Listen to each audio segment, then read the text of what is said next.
Mister ladies viewers அனைவருக்கும் வணக்கம். நான் டாக்டர் நித்யா, சித்தா பிசிஷியன். சர்க்கரை நோய் தொடர்பாக நிறைய பேர் கேட்கிற கேள்வி, அதுவும் முக்கியமா பார்த்தோம்னா சர்க்கரை நோய் இருந்தாலே முக்கியமாக பெண்களுக்கு இந்த பிரச்சனை நிறைய இருக்குன்னா நம்ம கிட்ட வரக்கூடிய நிறைய நபர்கள் சொல்றீங்க. அதாவது கிளினிக் வரக்கூடியவங்க, மேடம் எனக்கு 5 வருடங்களாக சர்க்கரை நோய் இருக்கு, 10 வருடங்களாக சர்க்கரை நோய் இருக்கு. அப்போ ஸ்பெசிபிக்கா குறிப்பிட்டு சொல்லக்கூடிய ஒரு பிரச்சனை அப்படின்னா யூரினரி ட்ராக் இன்ஃபெக்ஷன் அப்படின்னு சொல்றோம். சிறுநீர் பாதை தொற்று ஆண்களுக்கும் சரி, அதை விட பெண்களுக்கு அதிகமாக இந்த சிறுநீர் பாதை தொற்று இருக்கு.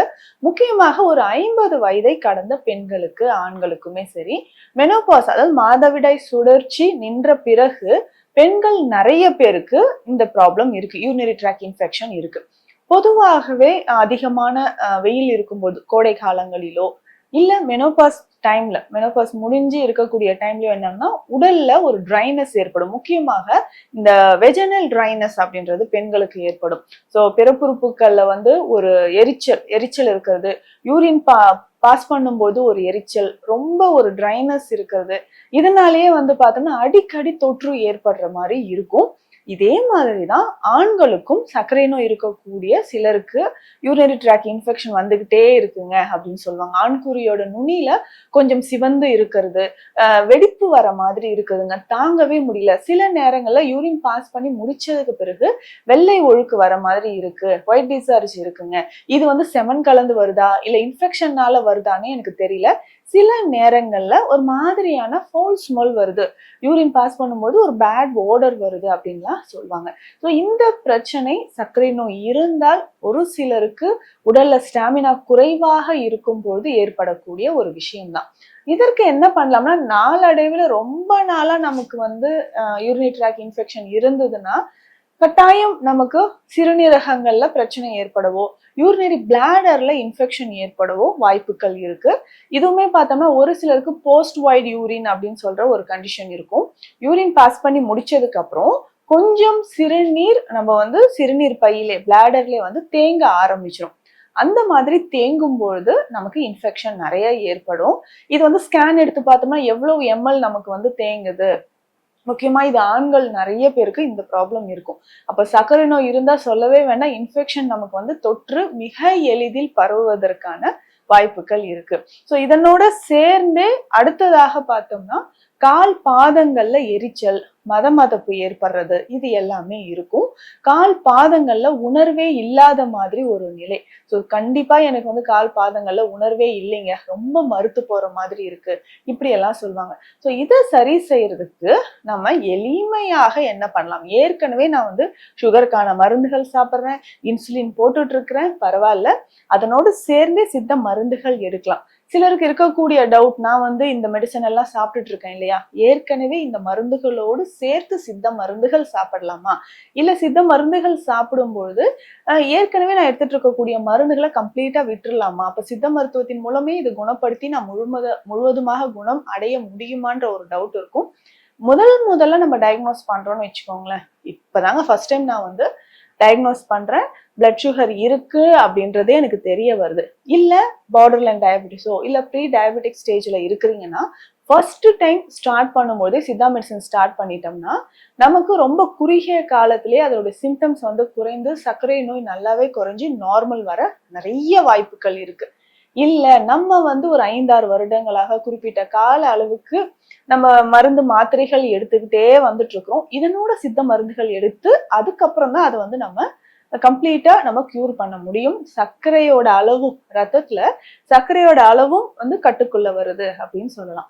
இந்த மாதிரி யூரினரி ட்ராக் இன்ஃபெக்ஷன் இருக்கும்போது தொடர்ந்து நம்ம பர்சனல் ஹைஜீன் ரொம்ப முக்கியம். ஸோ அப்போ பார்த்தோம்னா அவுட் சைட்ல நம்ம யூரின் பாஸ் பண்ணும்போது டாய்லெட்ஸ் எதுவும் யூஸ் பண்ணாம இருக்கிறது. ஸோ வெளியில போகும்போது பெண்களுக்கு அதிகமா இது இருக்கு, ஆஃபீஸ்ல நம்ம யூஸ் பண்றோம், இல்லை வெளியில எங்கேயாவது போறோம். ஸோ அந்த மாதிரி டாய்லெட் யூஸ் பண்ணும்போது தான் தொற்றுக்கள் ஏற்பட வாய்ப்புகள் இருக்கு. ஸோ அந்த மாதிரி டைம்ல நம்ம என்ன பண்ணலாம், கொஞ்சம் வெதுவெதுப்பான தண்ணீர்ல திரிஃபலா சூரணம் கொஞ்சம் போட்டு அதுல நம்மளுடைய ஜெனிட்டல் ரீஜனை வாஷ் பண்ணிட்டு வரலாம். அது கொஞ்சம் எதிர்ப்பு சக்தியை நமக்கு கொடுக்குற மாதிரி இருக்கும். படிகார நீர் அப்படின்ற ஒரு மருந்தும் சித்த மருத்துவத்துல இருக்கு. இது பெஸ்ட் ஒரு ஆன்டிசெப்டிக் அப்படின்னு சொல்லலாம். இது ஒரு 10 ml அளவுக்கு எடுத்து 500 ml தண்ணீர்ல கலந்து இதை வச்சு ஆண்களோ பெண்களோ ஸோ அவங்களுடைய பிறப்புறுப்பு வந்து யூரின் பாஸ் பண்ணிட்டு இன்ஃபெக்ஷன் இருக்கக்கூடிய சமயத்துல ஒரு ட்ரைனஸ் இருக்குன்னா அந்த சமயத்துல வாஷ் பண்ணிட்டு வரலாம்.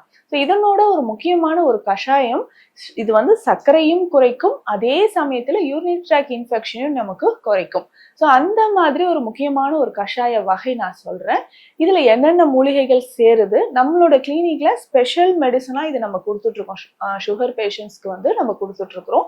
இதுல பார்த்தோம்னா சீந்தில் முக்கியமாக ஒரு மூலிகையாக சீந்தில் இருக்கு. அதுக்கப்புறம் ஆவாரம் பூ, ரோஜா மொக்கு இல்லைன்னா ரோஜா இதழ்கள் இதுவும் நம்ம சேர்த்துக்கலாம். ஸோ சீந்தில், ஆவாரம் பூ, ரோஜா மொக்கு. ஸோ இது வந்து முக்கியமா பார்த்தோம்னா சர்க்கரை நோய் இருக்கக்கூடியவங்களுக்கு அதை குறைக்கக்கூடிய மூலிகைகள்ல இதுவுமே ஒரு சிறப்பான மூலிகை அப்படின்னு சொல்லலாம். இதனோட வந்து பார்த்தோம்னா அக்ரஹாரம். அக்ரஹாரம் சொல்றது ஒரு கார்ப்பு தன்மை இருக்கக்கூடிய மூலிகை. ஆனா நம்ம உடல்ல எங்க ஜெர்ம்ஸ் இருக்கோ, இன்ஃபெக்ஷன் இருக்கோ, அதை முழுவதுமாக குறைக்கக்கூடிய ஒரு முக்கியமான மூலிகை தான் அக்ரஹாரம் அப்படின்னு சொல்றோம். அதுக்கு அடுத்ததாக மரமஞ்சள் அப்படின்ற மூலிகை. இந்த மூலிகையும் பார்த்தோம்னா நம்ம உடல்ல கிருமிகள் இருந்தாலும் அதே மாதிரி மரமஞ்சள் குடிநீர்னு சொல்ற ஒரு மருந்தும் சர்க்கரை நோய்க்கு நம்ம பயன்படுத்தலாம். ஸோ மரமஞ்சள் இதுல எடுத்துக்கணும். அடுத்ததாக லவங்கப்பட்டை. ஸோ இந்த மூலிகைகள் எல்லாமே சம அளவு எடுத்து குடிநீர் சூரணம் அப்படின்னு சொல்றது என்னன்னா கொஞ்சம் கொரப்பாக அரைச்சி எடுத்துக்க கூடியதுதான். ஸோ அந்த மாதிரி நம்ம ரெடி பண்ணி டீ பவுடர் மாதிரி தினமும் காலை இரவு 2 வேளை குடிக்கணும். காலை நேரத்துல கண்டிப்பா இது எம்டி ஸ்டொமக்ல குடிக்கும் பொழுது சர்க்கரை அளவு நமக்கு குறைய ஆரம்பிக்கும். ஸோ ஒரு ஸ்பூன் 10 கிராம் அளவுக்கு இந்த பொடியை எடுத்து 3 கிளாஸ் தண்ணீர்ல விட்டு நல்லா கொதிக்க வச்சு ஒரு 100 ml இல்லைன்னா 80 ml வந்த பிறகு வடிகட்டி இந்த கஷாயத்தை குடிச்சிட்டு வரும்போது யூரினரி ட்ராக் இன்ஃபெக்ஷன் இருந்தாலோ, சர்க்கரை நோய் இருந்தாலோ, இதனோட பார்த்தோம்னா நிறைய பேர் சொன்ன ஃபீட்பேக் என்னன்னா, மேம் எனக்கு வந்து ஃபேட்டி லிவர் இருந்துச்சு, இந்த கஷாயம் குடிச்சு 2 மந்த்ஸ்க்கு அப்புறம் நான் ஸ்கேன் எடுத்து பார்க்குறேன், ஃபேட்டி லிவரும் மறைஞ்சிடுச்சு, ரொம்ப தேங்க்ஸ் மேம் அப்படின்னு சொன்னாங்க. ஏன்னா இதுக்கு வந்து ஆன்டி கொலஸ்ட்ரால் ப்ராப்பர்ட்டி இருக்கிறதுனால உடல் எடை குறைவும் உடலில் தேவையில்லாத கொழுப்பு கரையும் நமக்கு இந்த கஷாயம் பயன்படுது. ஸோ அப்போ கொலஸ்ட்ரால் இருந்தாலோ, பிபி இருந்தாலோ, நமக்கு குடல் பகுதியில மலச்சிக்கல் தொந்தரவு இருந்தாலும் இதை நம்ம பயன்படுத்தும் பொழுது ஸோ மல்டி பர்பஸ் அப்படின்னு சொல்லலாம். ஸோ அது மாதிரி இந்த கஷாயத்தை தொடர்ந்து நம்ம ஒரு 20-25 நாள் குடிக்கும் போதே கம்ப்ளீட்டா நமக்கு யூரினரி ட்ராக் இன்ஃபெக்ஷன் குறைய ஆரம்பிக்கும். ஒரு மாதம் கழித்து திரும்பவும் பிளட் டெஸ்ட் எடுத்து பார்த்தோம்னா கொஞ்சம் நமக்கு பிளட் டெஸ்ட்ல நிறைய மாற்றம் குறைஞ்சிருக்கிறது நமக்கு நல்லாவே தெரியும். சுகரோட சிம்டம்ஸும் நமக்கு குறைய ஆரம்பிக்கும். ஸோ இந்த பதிவுல முக்கியமான நிறைய பேருக்கு இருக்கக்கூடிய ஒரு பிரச்சனையை பத்தி பார்த்தோம். மீண்டும் அடுத்த பதிவில் சந்திக்கலாம். நன்றி.